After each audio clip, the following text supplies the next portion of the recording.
Hebreus capítulo 12, vamos fazer a leitura do verso 15, rapidamente. Diz assim a palavra do Senhor: atentando diligentemente, porque ninguém seja faltoso, separando-se da graça de Deus, nem haja alguma raiz de amargura que brotando vos perturbe, e por meio dela muitos sejam contaminados. Agora volta lá em Provérbios comigo, Provérbios capítulo 4, livro de Provérbios.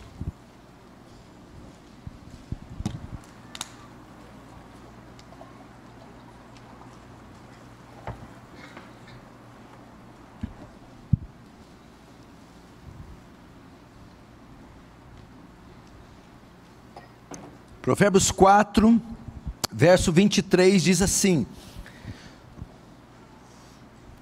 sobre tudo que se deve guardar, guarda o coração, porque dele procede as fontes da vida.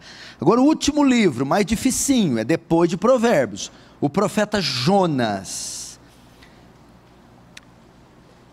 Pega Provérbios, você vai chegar a Isaías, Jeremias, Lamentação de Jeremias,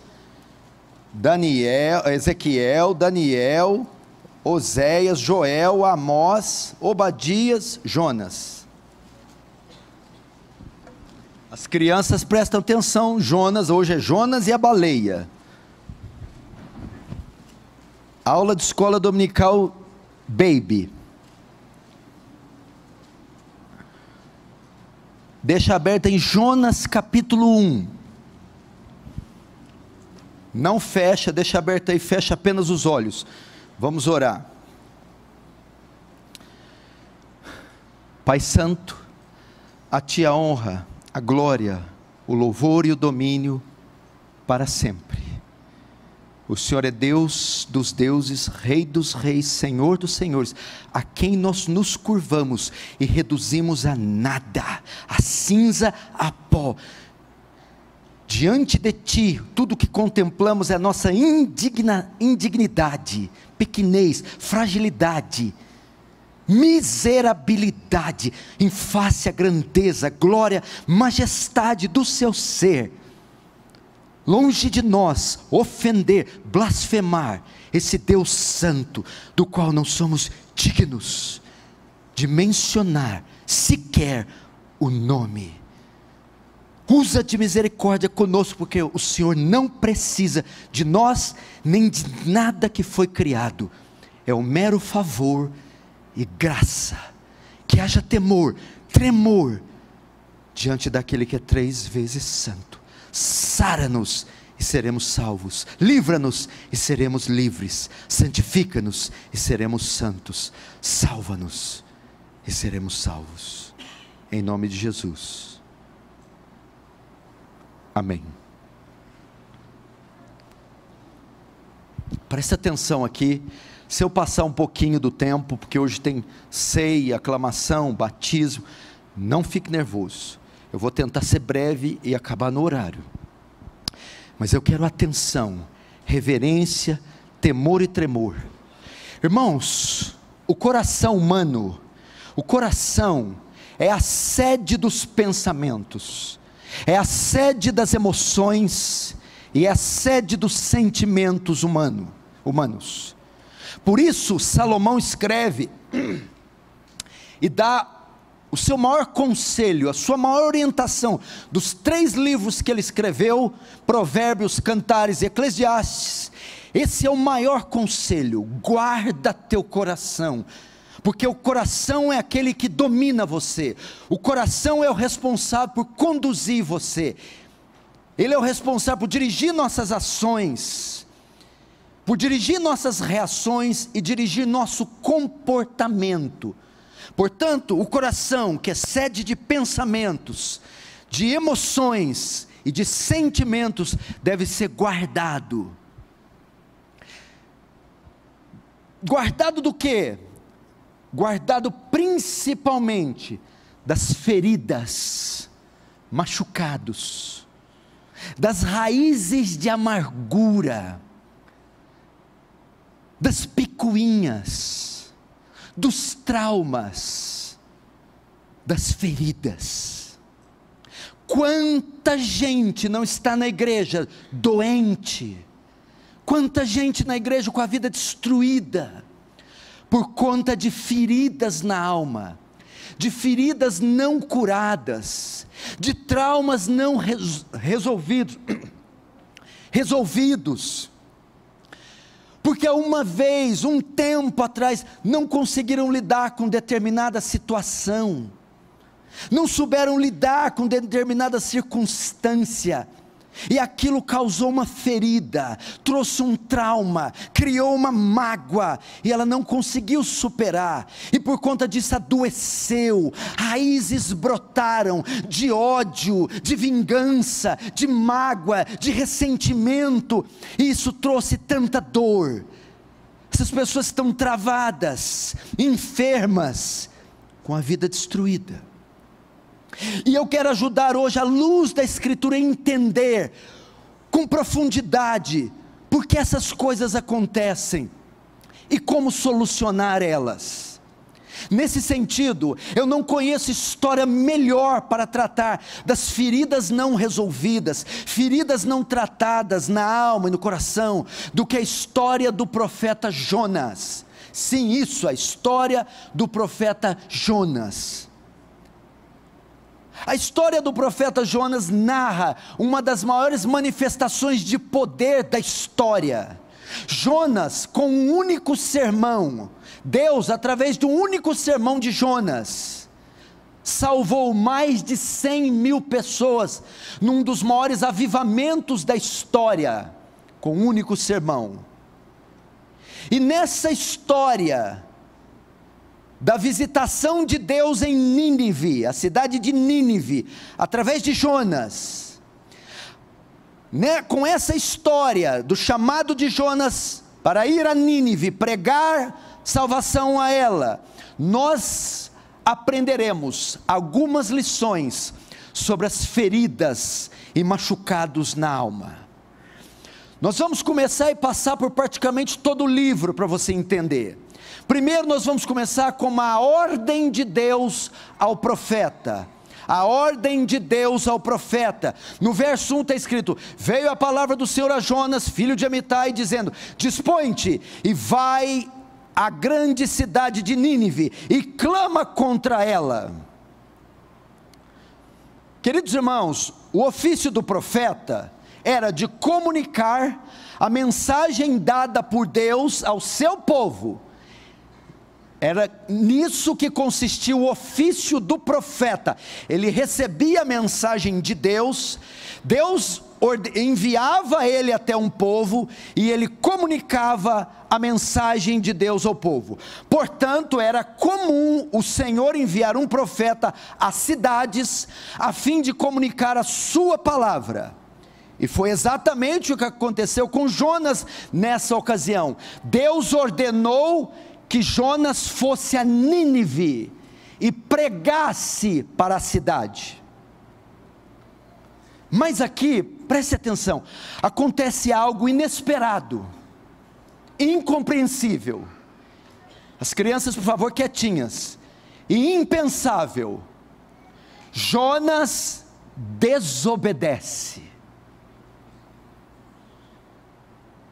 Jonas se recusa a obedecer a Deus. Jonas nem pensou duas vezes. Quando Deus mandou ele ir para Nínive, ele pegou um navio e foi para uma cidade diametralmente oposta a Nínive. Foi para Tarsis. Verso 3 de Jonas dispôs, mas para fugir da presença do Senhor, para Tarsis. O que está acontecendo aqui? Isso não era comum. Os profetas jamais faziam isso. Quando eles eram chamados, eles já sabiam da sua missão. Eles eram chamados com essa finalidade: obedecer a Deus, ir à cidade e anunciar a palavra. Mas Jonas se recusa a obedecer, e ele não vai, e faz o contrário, pega o navio e vai para outra ponta. O que será que está acontecendo com Jonas? Que comportamento estranho é esse de Jonas? Queridos irmãos, você também está assim como Jonas? Você está com um comportamento estranho? Você, marido, tem reparado que a sua esposa de um tempo para cá está estranha? Está tendo atitudes estranhas? Ou seu marido anda tendo um comportamento estranho, um comportamento que não é comum a um cristão, não é comum a um pai de família, não é comum ao marido? Jonas está tendo um comportamento estranho, e ele então desobedece. Agora vamos ver as consequências da desobediência. Enquanto Jonas estava no navio rumo à cidade de Tarsis, uma grande tempestade vem sobre o barco, que quase afunda o barco. Mas essa tempestade não foi obra do acaso, fruto do clima, foi disciplina de Deus, em razão da desobediência de Jonas, porque o verso 4 diz: mas o Senhor lançou sobre o mar um forte vento, e fez-se no mar uma grande tempestade. O texto diz que aqueles homens, temendo a morte, só um minuto, o texto diz que a tempestade era tão grande, que quase despedaçou o barco. E como se não se bastasse, os homens, temendo a morte, lançaram Jonas no mar, e um grande peixe engoliu Jonas. A consequência da desobediência. Queridos irmãos, Deus não brinca quando o assunto é desobediência. O castigo é certo e é pesado. Uma tempestade quase destrói o barco, e um peixe traga Jonas. Esse é o pano de fundo que está acontecendo com o profeta. Deus dá uma ordem, ele desobedece e vem as consequências. Agora vamos ver a oração do profeta em agonia. Então, diante de todo o desastre ocorrido na vida de Jonas, pela desobediência, Jonas está dentro da barriga do peixe, no fundo do mar, e lá dentro, 3 dias, passado 3 dias e 3 noites, Jonas ora dentro do ventre do peixe. Jonas pede a misericórdia de Deus, para que o livre daquela situação. Isso está no capítulo 2, verso 1 e 2. Então Jonas, do ventre do peixe, orou ao Senhor seu Deus e disse: na minha angústia clamei ao Senhor, e Ele me respondeu. Do ventre do abismo gritei, e Tu ouviste a minha voz. Jonas pede a misericórdia de Deus, lá naquela situação trágica, na barriga, no estômago, em meio a algas, a escuridão, ao caos, ao juízo de Deus, a disciplina de Deus. Jonas ora, e a Bíblia diz que Deus atende o pedido de Jonas. Deus atende a oração, e no verso 10 do capítulo 2, diz que o peixe vomita Jonas em terra seca. Queridos irmãos, Deus sempre atende a oração do arrependido, mesmo que ele desobedeça, mesmo que ele seja rebelde, mesmo que ele contrarie a vontade de Deus. No seu apuro, na sua aflição, o justo será amparado. Deus sempre usa de misericórdia. Agora nós vamos ver o recomeço do profeta. Depois de ter mandado uma vez, e Jonas ter desobedecido, o castigo ter vindo, Jonas ter buscado a misericórdia de Deus, e Deus ter tido misericórdia, Deus ordena a Jonas pela segunda vez, dizendo: vai até a grande cidade de Nínive e prega para o seu povo. Dessa vez, Jonas obedece, ele vai e prega. Você pode ver isso no capítulo 3, dos versos 1 a 4, veio a palavra do Senhor, segunda vez a Jonas, dizendo: dispõe-te, vai à grande cidade de Nínive, e proclama contra ela a mensagem que eu te digo. Levantou-se, pois, Jonas, e foi a Nínive, segundo a palavra do Senhor. Ora, Nínive era uma cidade muito importante diante de Deus, e de 3 dias para percorrê-la, era grande. Começou Jonas a percorrer a cidade pelo caminho de um dia, e pregava e dizia: ainda 40 dias, e Nínive será subvertida. Deus então dá uma chance para ele. Queridos irmãos, Deus sempre nos dá uma segunda chance, quando nós falhamos em cumprir a primeira. Deus sempre nos dá uma oportunidade de recomeçar, como deu a Jonas. Então você pode ver o gráfico de Jonas: a desobediência, o castigo, a misericórdia de Deus e o recomeço. Mas, conjunção adversativa, entretanto, não obstante, todavia, algo aqui ainda não está bom. O coração desse homem parece esconder algo. Por que Jonas agiu dessa forma?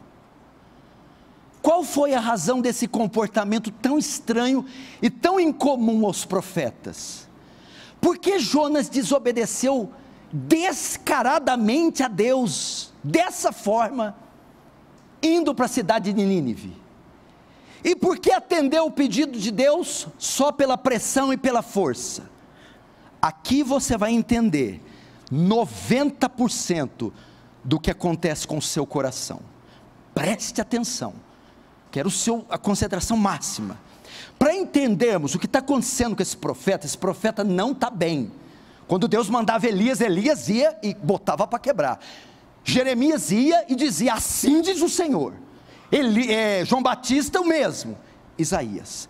Mas esse profeta está doente, esse profeta está enfermo, esse profeta está amargurado, se mantém rebelde e duro contra Deus, ainda que Deus tenha usado de misericórdia com ele. O que aconteceu? Por que ele se recusou? Para sabermos isso, temos que voltar um pouquinho na história. Se você vê no verso 1 do capítulo 1, Jonas era filho de Amitai. Amitai era um profeta, que atuou no tempo do reinado de Jeroboão II. Jeroboão II reinou em Israel. No tempo do reinado de Jeroboão II, onde o pai de Jonas era profeta, quase de ano em ano, eles tinham o seu maior inimigo, os assírios. E de ano em ano, os assírios tentavam uma invasão contra Israel, no tempo de Jeroboão II, no tempo de Amitai, pai de Jonas.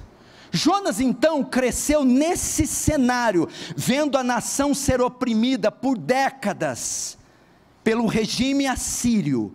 Isso durou muitos anos, de modo que era costume das nações, quando invadiam Israel, o seu costume era matar o rei e a sua descendência, matar os profetas e toda a sua família.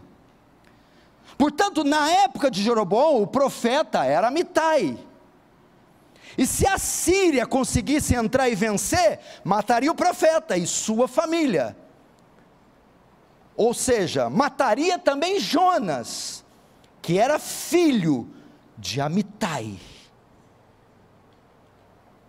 Depois o pai de Jonas deixa o cargo, Jonas assume, substituindo o pai no seu ofício profético.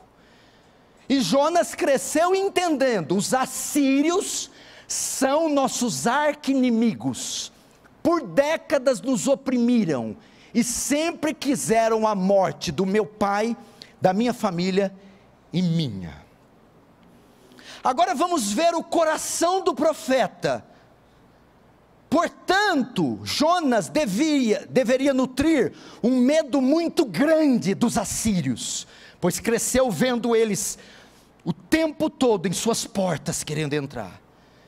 Jonas devia nutrir um trauma muito grande dos assírios, que sempre estavam à mercê de assassinar sua família. Jonas devia nutrir um ódio muito grande dos assírios, por causa das ameaças. Jonas devia nutrir um desejo de vingança muito grande pelos assírios. Aonde que está o problema? Nínive era a capital de qual país? Da Síria. Agora você entende as atitudes de Jonas. Ele não podia conceber a ideia de Deus enviar ele na cidade dos seus inimigos, para ter misericórdia deles. Ele não aceitava a ideia de Deus ser misericordioso com os assassinos, os inimigos dos seus pais, do seu Deus, da sua família, do seu reino. Portanto, Jonas tinha feridas muito grandes no coração, com esses assírios. Ele desejava que eles morressem, ele desejava se vingar. Vem Deus e diz: vai até Nínive, para que eu a salve. Foi por essa razão que Jonas desobedeceu. Só que essas mágoas e feridas não ficam só no campo das emoções, elas mudaram a forma de Jonas pensar e afetaram o seu comportamento. Você que está aqui, o que aconteceu com você no passado, que você carrega até hoje? O que aconteceu com você na sua infância, adolescência, no seu primeiro casamento, com seu marido ou mulher, ou com a igreja que você estava, ou sei lá com quem que foi? O que você esconde? Quais mágoas, quais feridas com o próprio Deus, que você não entende porque levou seu filho, porque permitiu você passar por isso, porque permitiu você ter essas doenças, você ser humilhado, envergonhado como é. Mas eu te digo uma coisa, essas feridas, elas não só ficam no campo da emoção, elas mexem no nosso comportamento. O coração de Jonas está ruim, e nós vamos ver como essa mágoa, essa ferida não tratada, mudou o estilo de vida de Jonas. Primeiro, um coração ruim leva você a ignorar uma ordem legítima de Deus. No capítulo 1, verso 1 e 2, Deus dá uma ordem clara a Jonas, e ele simplesmente ignora, sem nenhuma dificuldade. Por quê? Porque tem uma ferida no coração dele. Queridos irmãos, essa é a consequência de um coração ruim, enfermo. Ele não se importa em fazer a vontade de Deus, ele não se preocupa em obedecer a Deus, ele nega e rejeita uma ordem legítima de Deus. Como pode alguém ignorar ou alguém desobedecer uma ordem clara, dada direta de Deus? Resposta: um coração ferido, magoado. E sabe por quê? Ele ignora, ele não acha justo. Ele não acha justo Deus fazer certas exigências. Eu não acho justo ter que ir em Nínive, nos algozes dos meus pais, ter que pregar para ele. Eu não acho justo essa ordem. Algumas pessoas começam a contestar a Deus, começam a contestar a palavra de Deus, e não acham justas certas exigências. Um coração mau pensa que sabe mais do que Deus.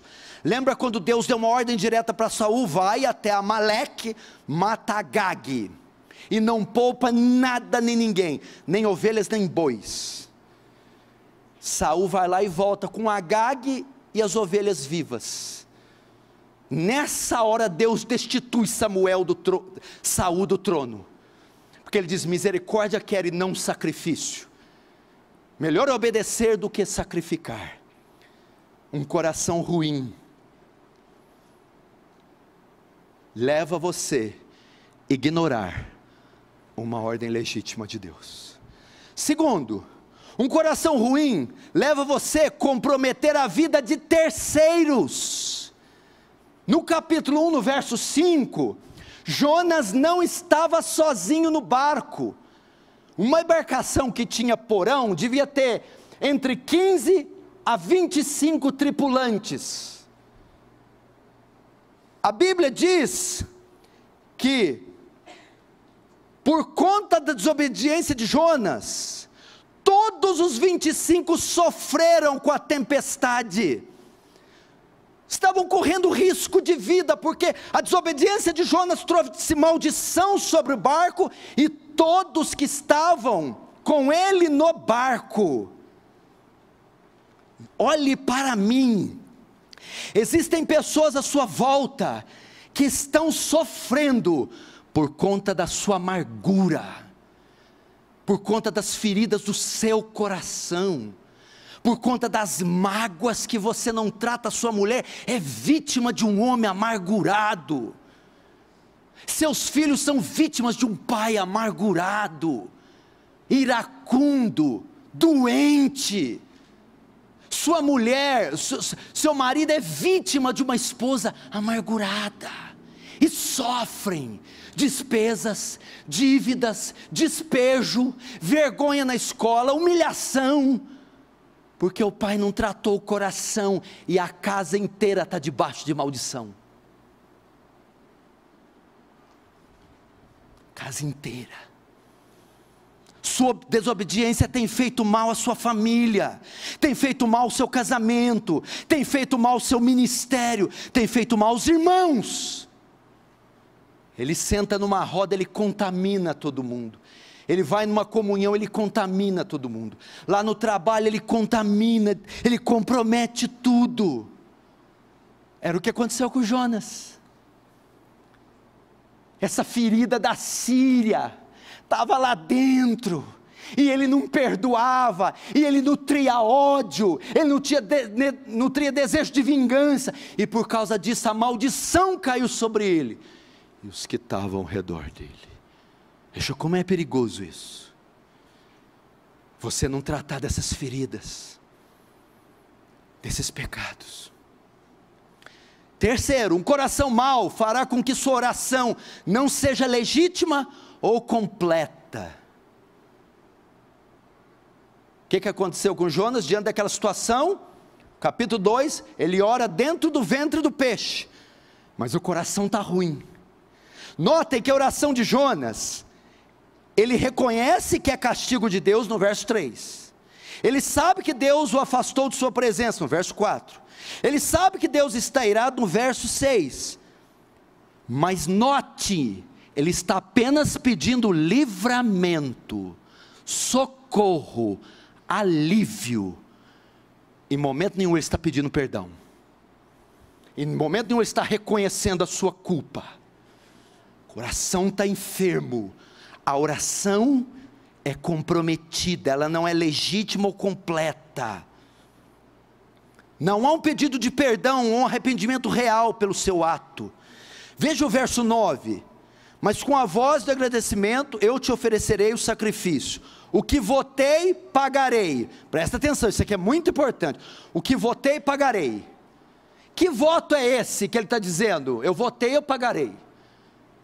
Jonas tem 4 capítulos, não tem nenhuma menção de Jonas fazendo um voto no livro inteiro de Jonas. Então que voto que ele está dizendo aqui? Não era o voto que ele votou no livro, era o voto que todos os profetas, quando assumiam o ofício profético, tinham que votar. E o voto consistia em 2 termos: eles deveriam ir onde Deus mandasse, e deveriam falar o que Deus mandasse falar. Jonas está dizendo: se eu fiz um voto de ser profeta, falarei o que o Senhor mandar, e irei onde o Senhor for, onde o Senhor mandar eu ir. Mas o que acontece aqui? Por que a oração não é legítima? Primeiro, porque ele desobedeceu. Segundo, agora, dentro da barriga do peixe, ele resolve: tá bom, Senhor, agora eu cumpro o meu voto de ir a Nínive, e de pregar a Nínive. Todavia, Jonas não fez por amor, mas fez por medo, fez por pressão, fez por medo da disciplina. Coração mau faz isso. As orações não são legítimas. Ele não está olhando: Senhor, eu me compadeço da cidade, eu vou lá. Não votei? Tá bom, votei, tem que pagar? Tem que pagar, eu pago. O Senhor mandou ir? Eu vou. Quantos corações ruins só obedecem por medo, por pressão, e não fazem orações legítimas? Você imaginou, meu irmão, a única forma que nós temos de falar com Deus, a única, é a oração, e essa ser impedida? O que o Salmo 66:18 diz? Se eu atender a iniquidade do meu coração, Deus não me ouvirá. Lembra de Ana, que estava amargurada com Penina, a outra mulher de Elcana? Penina dava filhos, Ana não dava, e a Bíblia diz: levantou-se Ana com amargura de alma, e orou ao Senhor, orou com amargura. Era a oração de Jonas.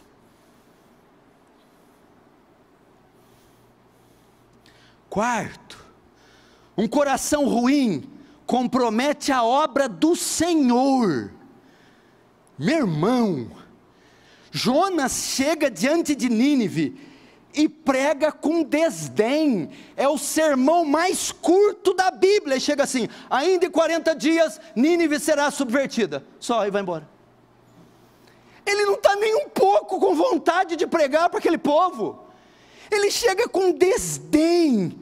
É um sermão curto, cheio de má vontade. Segundo, ele não fala no sermão sobre esperança, sobre salvação, sobre a misericórdia de Deus, só menciona juízo. Coração ruim compromete a obra do Senhor.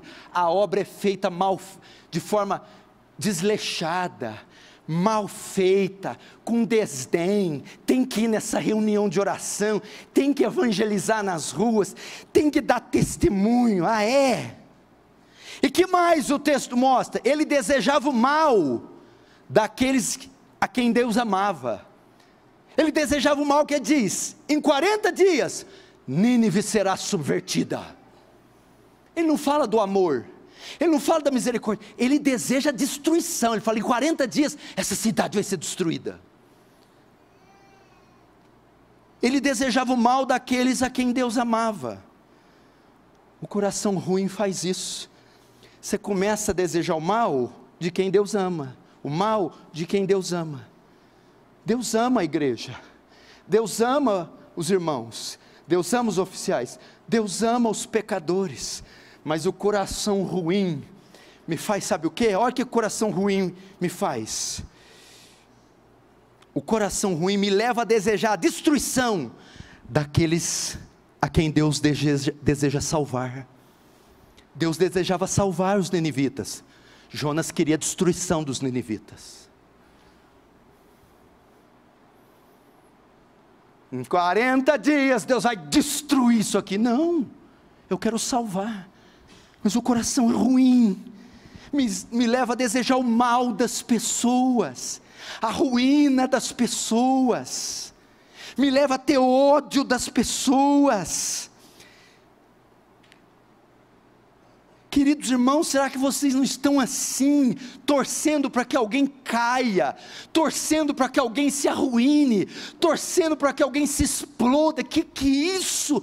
Um coração ruim torce contra os próprios filhos, torce contra a própria mulher, torce contra o próprio marido, torce contra a própria igreja, torce contra os próprios irmãos. Eu quero que esse pastor se arrebente, eu quero que essa igreja, que é isso? É um coração ruim, deseja o mal do povo de Deus, o mal da obra, o mal dos pastores, o mal dos irmãozinhos. E você quer ver mais? Agora atinge o ápice. Um coração ruim se entristece com o bem dos outros. Veja só o capítulo 4, verso 1. Veja o absurdo. Com isso desgostou-se Jonas extremamente, ficou irado. Mas o que é isso? Com isso algo aconteceu, que deixou Jonas desgostosamente, extremamente irado e desgostoso e triste. Que coisa que aconteceu? Olha isso aqui. Deus manda ele ir pregar. Sabe quantas pessoas ouviram o sermão? 120 mil, metade da população de Franca. Mesmo com má vontade, mesmo um sermão curto, mesmo pronunciando juízo, mesmo querendo a destruição, Jonas prega. As 120 mil almas se convertem. Sabe qual a reação de Jonas? Ele ficou triste, ele ficou irado, ele ficou desgostoso pela conversão dos ninivitas. Olha que coisa horrível. Ele se desgostou. Um coração ruim se entristece com o bem dos outros. Olha que paradoxo, escute isso aqui, olha que coisa forte. A ferida que não é brinquedo não. No capítulo 1, quando vem a tempestade, o barco está quase se despedaçando e correndo risco à vida dos 25. E todo mundo sabe que a culpa é de Jonas. Quem é você? O que está acontecendo? Eu sou hebreu e temo Deus que fez o céu e a terra. Me atira no mar que a tempestade vai cessar. Jonas estava disposto a dar vida por 25 pessoas que ele não conhecia, mas não estava disposto a pregar o evangelho da salvação para 120 mil ninivitas.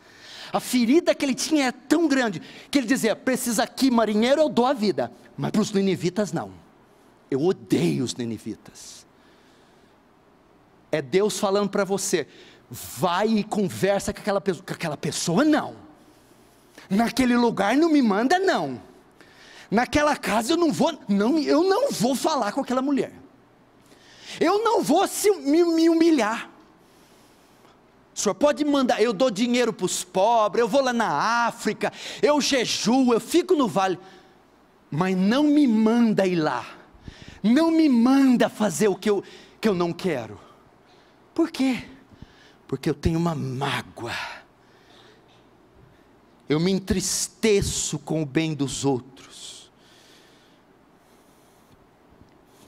Pede o que o senhor me quiser, o que o senhor quiser, mas não me manda ir até os ninivitas. Não tem gente assim? Eu não vou falar mais com a tua mãe, acabou. Eu não piso mais naquela casa, eu não piso mais naquela igreja, eu não falo mais, não adianta Deus me mandar. Que é isso, irmão? Vence esse negócio aí, irmão. Que ferida doentia, que patologia que é essa?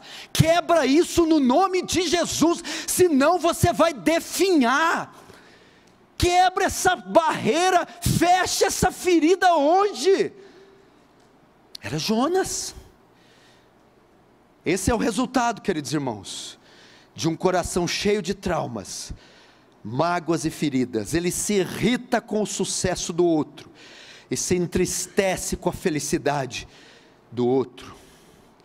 Eu vou te dizer, o grau era tão grande, nossa, meu Deus do céu, que Jonas preferiria morrer do que ver aquela cidade salva. Olha o capítulo 4, verso 3. Peço-te que, pois ó Senhor, tira a minha vida, porque é melhor morrer do que viver. Olha que absurdo, olha o ódio desse homem. Ele está dizendo para Deus: eu prefiro morrer do que ver essa cidade salva. Eu não quero ver esse povo cantando, eu não quero ver esse povo feliz, eu não quero ver esse povo na igreja, eu não quero, me mata.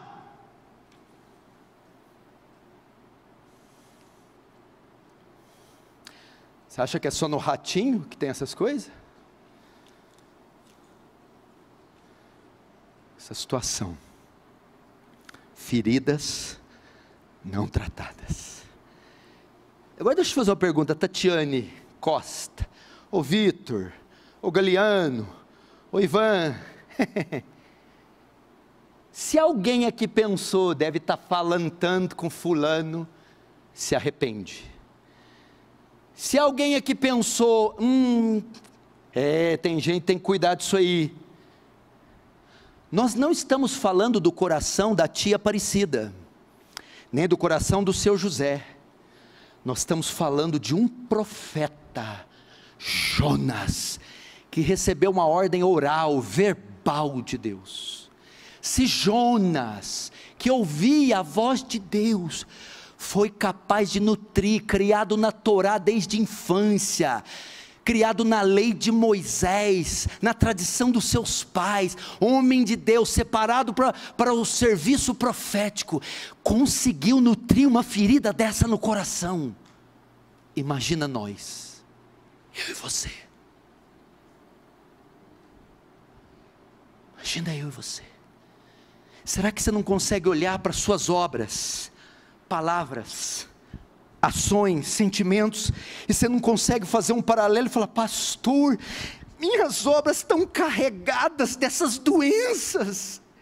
Pastor, eu estou doente da planta do pé ao alto da cabeça, de chagas, porque eu tenho feridas, eu tenho traumas, e a minha vida está assim, a minha oração é comprometida, outros estão pagando pelos meus pecados, está horrível, pastor, eu estou vendo as consequências disso, e foi por coisas que eu deixei, a obra está sendo comprometida, eu estou desobedecendo a Deus.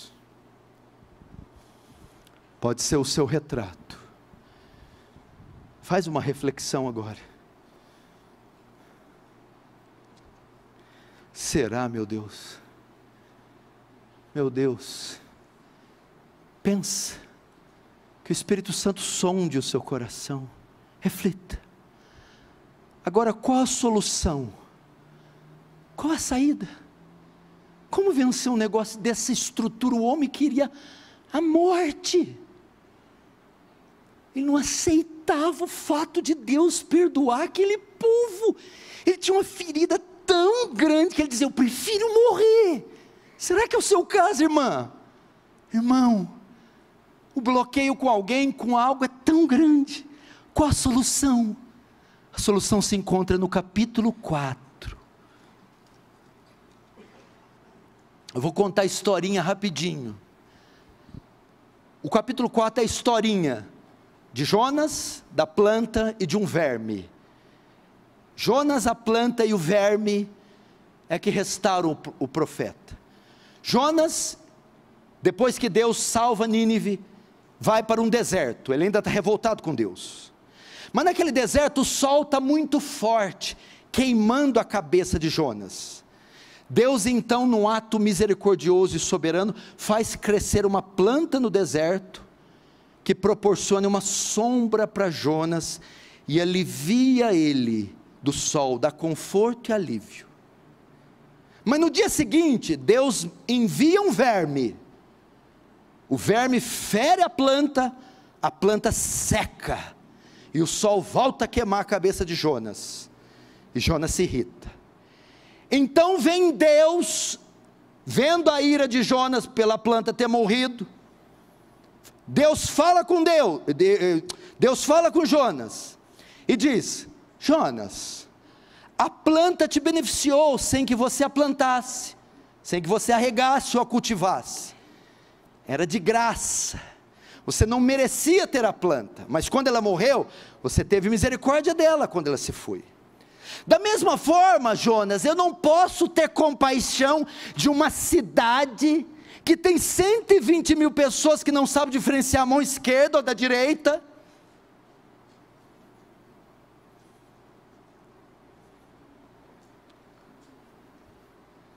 Qual que é a solução para a ferida? Graça. Graça. Jonas, você também cometeu vários pecados contra mim, me ofendeu várias vezes, me magoou, me entristeceu, mas eu resolvi te perdoar, porque muitos dos seus pecados, Jonas, foram feitos na ignorância, pois você também em um tempo não sabia diferenciar a mão direita da esquerda. Portanto, Jonas, perdoe essa gente que fez toda essa maldade com seus pais na ignorância do seu coração. É isso que o Senhor está nos ensinando. É assim que se cura o coração ferido. É entender que todos nós falhamos, que todos nós pecamos, e que nós só somos aceitos por Deus por graça. Nós somos tão ruins quanto os ninivitas, tão ruins quanto os nossos inimigos, tão carentes de graça quanto eles, e que nós não temos o direito de ter alguma ferida, algum bloqueio, alguma barreira, ou de negar-lhes o perdão. Nós só somos aceitos por graça. Portanto, devemos esquecer o que fizeram, quem fez, o que fez, por que fez, e perdoá-los toda mágoa, todo mal. Na lição do verme, da planta, Deus ensina para Jonas: graça, graça, graça, graça. Você que está se queixando desse homem, você é um ninivita, tanto quanto ele. Você que está queixando dessa mulher, você é um ninivita, tanto quanto ele. Ele falou com você da mesma forma que você falhou com Deus. Deus não te perdoou?